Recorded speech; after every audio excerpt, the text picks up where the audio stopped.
এই জন্য ঈশ্বর যাদের বেছে নিয়ে নিজের জন্য আলাদা করে রেখেছেন, তার সেই প্রিয় লোক হিসাবে তোমরা আন্তরিক মায়া মমতা, দয়া, নম্রতা, নরম স্বভাব ও ধৈর্য দিয়ে নিজেদের সাজাও।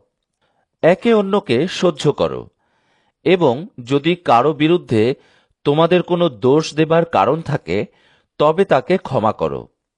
প্রভু যেমন তোমাদের ক্ষমা করেছেন, তেমনি তোমাদেরও একজন অন্যজনকে ক্ষমা করা উচিত।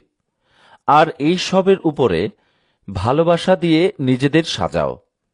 ভালোবাসাই ওই সব গুণগুলোকে একসঙ্গে বেঁধে পূর্ণতা দান করে। খ্রিস্ট যে শান্তি দেন, সেই শান্তি তোমাদের অন্তরে থেকে তোমাদের পরিচালনা করুক। শান্তিতে থাকবার জন্যই তো তোমাদের সবাইকে এক দেহ হিসাবে ডাকা হয়েছে। তোমরা কৃতজ্ঞ থাকো। খ্রিস্টের বাক্যকে তোমাদের অন্তরে পরিপূর্ণভাবে বাস করতে দাও।